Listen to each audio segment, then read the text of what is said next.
फिर से चलेगी सवालों की आंधी जब संसद में लौटेंगे राहुल गांधी। ये केवल राहुल गांधी जी की जीत नहीं है, लोकतंत्र की जीत है, संविधान की जीत है और आम जनमानस की जीत है। 13 करोड़ का समुदाय मानहानि कोई एक व्यक्ति कर सकता है। ये कानून उच्च न्यायालय ने बताया, आपको हमको सिखाया है नया। कोई अमुक व्यक्ति केरला से कश्मीर, असम से गुजरात, लेकिन साथ साथ ये पूछा आपने, हमारी चार्ट में 13 ऐसे केसेस हैं। ऐसा कैसे हुआ भैया कि सभी की सभी 13 केसेस उस 13 करोड़ के समुदाय में से जो 13 केसेस फाइल हुए सभी भाजपा के कार्यकर्ताओं ने किए। एक प्रावधान है 171G representation of peoples act में, उसमें यह है कि अगर 2 कैंडिडेट जो इलेक्शन लड़ रहे हैं वो एक दूसरे को किसी रूप से गंदे शब्दों का इस्तेमाल करते हैं, तो ये लिख दिया है माननीय उच्च न्यायालय। लेकिन 171G तो न याचक का केस था न हमारा केस था, किसी ने रेज ही नहीं किया था। उसको पूरा ऑफेंस करके माननीय राहुल गांधी जी को दंडित भी कर दिया उस पैराग्राफ में। हमने ये सब बताया कि इससे मालूम होता है कि उच्च न्यायालय का निर्णय एक बिल्कुल गलत, विकृत इत्यादि निर्णय है और इसलिए इसको तुरंत स्टे करना चाहिए। तो प्राथमिक रूप से ट्रायल कोर्ट ने कन्विक्ट कर दिया श्री राहुल गांधी को, लेकिन स्पीच अभी तक कानूनी रूप से सिद्ध नहीं हुई है। आज सत्य, साहस की जीत हुई है। ये केवल राहुल गांधी जी की जीत नहीं है, लोकतंत्र की जीत है, संविधान की जीत है और आम जनमानस की जीत है। हम आशा करते हैं अब कि भाजपा अपने एक विशेष विभाग जो है, जो कई खेल खेलता है, चालबाजी के और अन्य खेल, उस विभाग पे ताला लगाएगी। वो जो चीज़ें करते हैं जिससे विपक्ष के नेताओं को अनर्गल रूप से निशाना बनाया जाता है, उसको अब कुछ हद तक कम से कम थामेगी, अगर पूरी तरह से रोकती नहीं भी है तो। हम अब संसद में उत्सुकता से जनता से जुड़े मुद्दों पर श्री राहुल गांधी को और श्री राहुल गांधी की बुलंद आवाज़ सुनने के लिए तैयार हैं, उत्सुक हैं और मोदी सरकार को बुनियादी मुद्दों पे जवाबदेही बनाना, ये आप फिर से देखेंगे संसद के अंदर। संसद के बाहर तो ये प्रक्रिया चली रही थी। तो जैसा कि लोग कह रहे हैं, फिर से चलेगी सवालों की आंधी जब संसद में लौटेंगे राहुल गांधी। चूँकि जैसा मैंने कहा, मैंने इसकी दलील की थी उच्च न्यायालय में और उच्चतम न्यायालय में, तो मैं कोई ज़्यादा वैल्यू जजमेंट बिना दिए आपको संक्षिप्त में बताना चाहता हूँ कि कितना अजीबोगरीब ये संदर्भ था, जिसमें एक 100 वर्ष से ज़्यादा, 125 वर्ष से ज़्यादा पुरानी राजनीतिक पार्टी के पूर्व अध्यक्ष को दुनिया के सबसे बड़े गणतंत्र से एक प्रकार से इफेक्टिवली, जब तक कि वो कन्विक्शन एक्विटल न बने, निष्कासित कर दिया था राजनीतिक जीवन से, जहाँ तक संसद का राजनीतिक जीवन का सवाल है।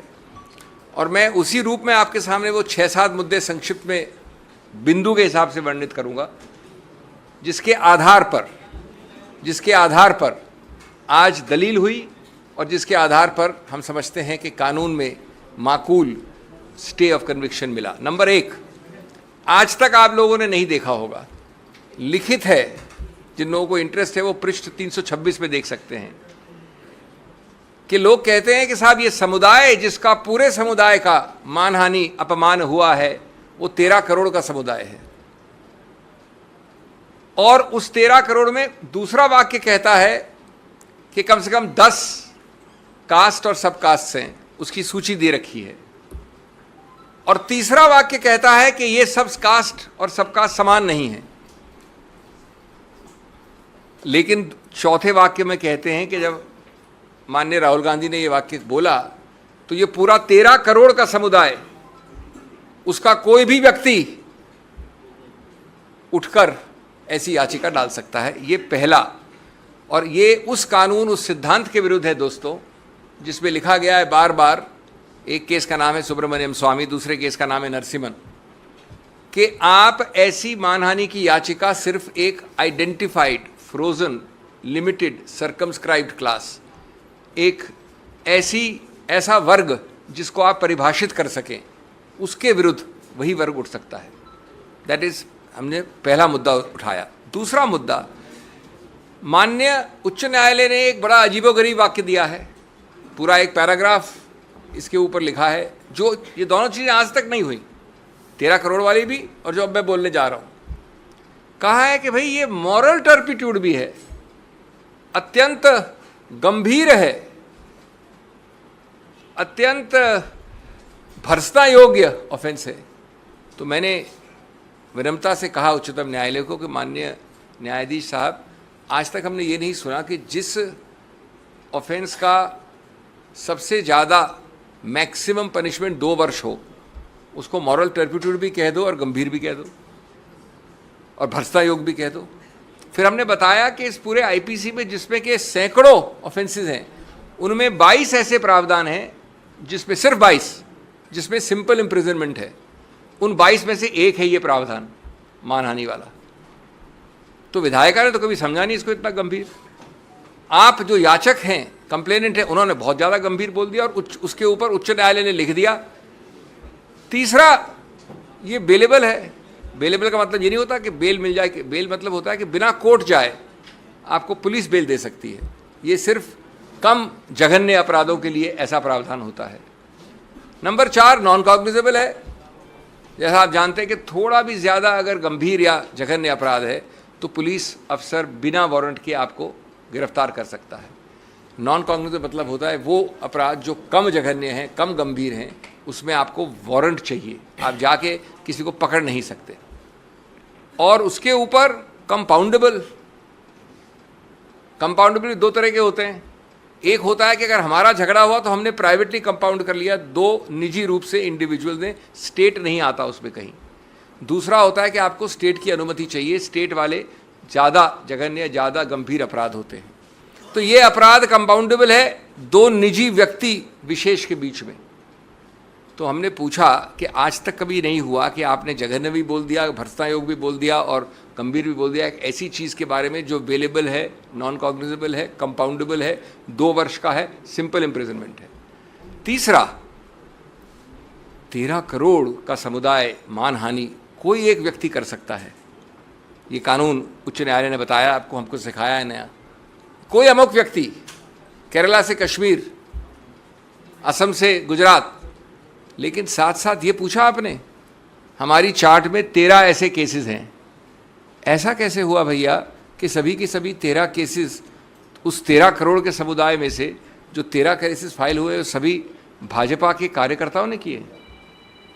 ये अजीब सा समुदाय है जिसमें सिर्फ भाजपा के कार्यकर्ता ही जगते हैं कंप्लेनेंट के रूप में। ये हमारा तीसरा बिंदु था। चौथा बिंदु था कि आपने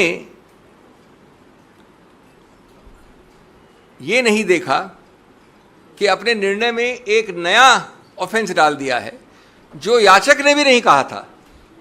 एक प्रावधान है 171G representation of peoples act में, उसमें यह है कि अगर 2 कैंडिडेट जो इलेक्शन लड़ रहे हैं वो एक दूसरे को किसी रूप से गंदे शब्दों का इस्तेमाल करते हैं तो ये लिख दिया है माननीय उच्च न्यायालय। लेकिन 171G तो न याचक का केस था न हमारा केस था, किसी ने रेज ही नहीं किया था। उसको पूरा ऑफेंस करके माननीय राहुल गांधी जी को दंडित भी कर दिया उस पैराग्राफ में। हमने ये सब बताया कि इससे मालूम होता है कि उच्च न्यायालय का निर्णय एक बिल्कुल गलत, विकृत इत्यादि निर्णय है और इसलिए इसको तुरंत स्टे करना चाहिए। इसके अलावा हमने कई और चीज़ें दी हैं जिनको मैं आपको तकनीकी रूप से नहीं बताऊंगा, सिवाय इसके कि जो मूल वाक्य है जो कि 3 पृष्ठ की राजनीतिक स्पीच में कोलार में 1.5 वाक्य या 3 लाइन का वाक्य बनता है, उसको सिद्ध करने के लिए जो एविडेंस एक्ट में एक सर्टिफिकेट चाहिए वो आज तक किसी ने उपलब्ध नहीं करवाया। तो प्राथमिक रूप से ट्रायल कोर्ट ने कन्विक्ट कर दिया श्री राहुल गांधी को, लेकिन स्पीच अभी तक कानूनी रूप से सिद्ध नहीं हुई है।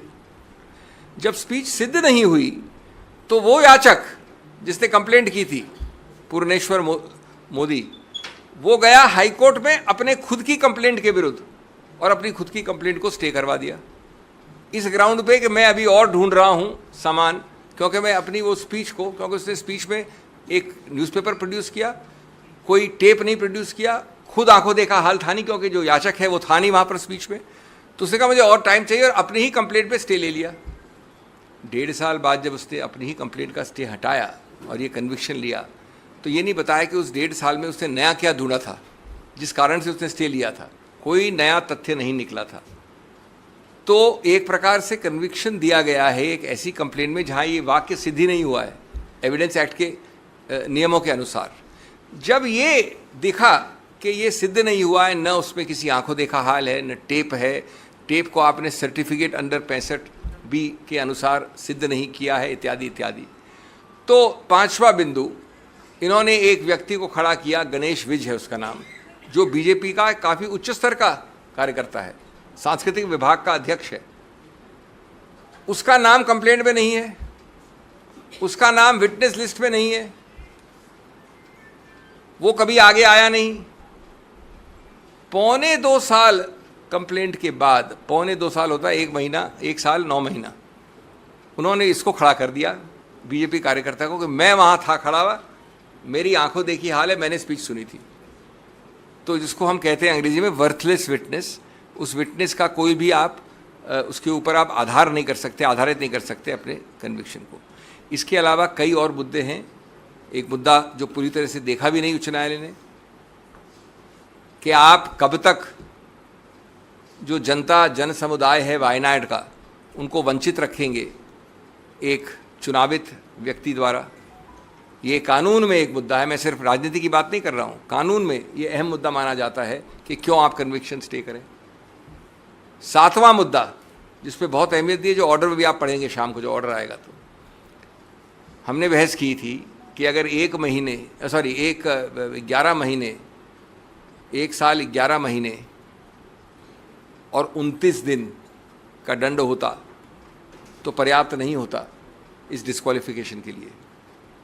ये आवश्यक है कि 2 साल का हो, नहीं तो डिस्क्वालिफिकेशन लागू नहीं होता। अब रोचक बात यह है कि 2 साल इस दंड के लिए मैक्सिमम है, और आज तक जिन लोगों को इसका अनुभव है वो जानते हैं कि 2 साल का कभी भी दंड जो मैक्सिमम पनिशमेंट होता है नहीं दिया गया है। लेकिन उसको छोड़िए, अगर आपको मैक्सिमम पनिशमेंट देना है दंड, तो जो आप सेंटेंसिंग की कार्रवाई कन्विक्शन की कार्रवाई से अलग होती है। मैं पहले कन्विक्ट कर दूंगा आपको, उसके बाद मेरे को अलग एक सुनवाई करनी होती है सेंटेंसिंग में। तो माननीय जज ने कहीं ये कोई कारण नहीं दिया, कोई औचित्य नहीं बताया कि क्यों हमने आपको 2 वर्ष का मैक्सिमम अधिकतम दंड दिया है। अगर उन्होंने कोई कारण नहीं बताया, 15 मिनट में सेंटेंसिंग, राहुल गांधी जी गए थे कोर्ट, तो अगर आप कारण नहीं बताओगे तो उसका आधार नहीं होगा, तो 2 वर्ष कैसे आपने लागू किए एक साथ। 8वां, उन्होंने कहा कि ये तो हैबिचुअल ऑफेंडर हैं। हमने चार्ट दिखाई, 13 केसेस में 1 में भी कन्विक्ट नहीं हुए राहुल गांधी जी, 1 में भी। सबके सब 13 केसेस बीजेपी कार्यकर्ताओं द्वारा हैं। मैं आपको एक केस कार्यकर्ता द्वारा फाइल करके मैं कह दूंगा कन्विक्ट हो आप। एक 14वां केस है जिस पे कन्विक्ट नहीं हुए, राफेल का कंटेम्प्ट है, जहां मैं पेश हुआ था, वहां पर अपॉलॉजी मान्य है, वहां भी कन्विक्ट नहीं हुए। और वो राफेल वाला वक्तव्य 14 नवंबर 2019 का है। ये वक्तव्य जो कोलार में हुआ वो 14 अप्रैल 2019 का, 8 महीने पहले का है। तो आप कोलार के लिए कन्विक्ट नहीं कर सकते एक ऐसे वाक्य के आधार पे जो 8 महीने बाद हुआ। इस प्रकार के मैं आपको कई और मुद्दे दे सकता हूं। इसका मूल उद्देश्य क्या है? मूल उद्देश्य है ये बताना कि ये कन्विक्शन हमारा पूरा विश्वास और आशा है, हमारा हौसला है कि निकट भविष्य में ये कन्विक्शन एक्विटल में बदल जाएगा। अपील इसकी चल रही है, कन्विक्शन की बात कर रहा हूँ। तब तक, जब तक ये चलती है, तब तक आप किसी व्यक्ति को डिस्क्वालिफिकेशन के आधार पर निष्कासित कैसे रख सकते हो, उनका स्थान रिक्त कैसे रख सकते हो, उनको जितने लोगों ने, आप जानते कितने लाख लोगों ने उनको चुनावित किया, उनको आप वंचित कैसे रख सकते हो इस पद से।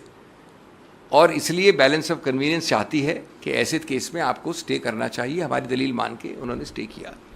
अब अंतिम बात हिंदी में, अगर ज़रूरत होगी तो मैं संक्षेप में अंग्रेजी में बोल सकता हूँ।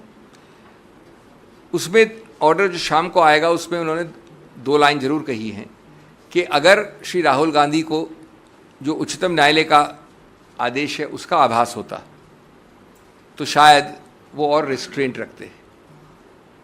इसमें मैं आपको 2-3 चीज़ें विनम्रता से कहना चाहूँगा। आप मूल मुद्दे की बात करिए, जो कन्विक्शन स्टे है उस पर आप बात नहीं करना चाहते हो, इसलिए आप ये 2 वाक्य को ऐसे पढ़ रहे हो जैसे कि उच्चतम न्यायालय ने कुछ कहा है। मूल मुद्दा है कि आपने स्टे करना है कि नहीं कन्विक्शन को, और वो स्टे हो गया है। दूसरा जो ये जिक्र है इसका, उसमें ये लिखा है कि अगर ये रफेल वाला ऑर्डर पहले आया होता, ये तो हम दोनों की बात मानी हुई बात है कि रफेल का ऑर्डर 8 महीने बाद आया था, तो इसलिए उसका कोई लागू होने का सवाल नहीं उठता। बार बार निचले कोर्ट्स में भी ये प्रयत्न किया गया सीधे या परोक्ष रूप से कि श्री राहुल गांधी माफ़ी मांगे। आज की बात नहीं कर रहा हूँ मैं, निचले कोर्ट्स की बात कर रहा हूँ। क्यों? क्योंकि आपको उस पर राजनीतिक नंबर बनाने थे, आपको विकृत करना था, आपको पक्ष एक ऐसा रखना था कोर्ट के जनता के सामने जो गलत है। श्री राहुल गांधी ने बार बार कहा है कि वो सिद्धांत पे लड़े हैं। उनका बिल्कुल कोई रूप से ये इरादा नहीं था। इरादा वाला हमारा एक 8वां पॉइंट था कि जो प्रावधान है 499, उसमें इरादा चाहिए, बद इरादा चाहिए, गलत इंटेंट चाहिए। और इसमें एक बड़ा रोचक वाक्य है एविडेंस वाले का कि मुझे राहुल गांधी के बद इरादे के बारे में कोई ज्ञान नहीं है, कोई संज्ञान नहीं है, ये लिखा है उन्होंने, कंप्लेनेंट ने। तो हमने ये कहा कि जब ये है सिचुएशन तो आपको किसी रूप से ये कन्विक्शन स्टैंड नहीं होना चाहिए। हमारी दलील मानी गई, पूरी तरह से बहस दूसरी तरफ से भी हुई थी, इसलिए ये बहुत ही संतुलित ऑर्डर है। जैसा मैंने कहा, ये विजय है लोकतंत्र गणतंत्र की, लोगों की, सिद्धांतों की, संविधान की और कानून की। बहुत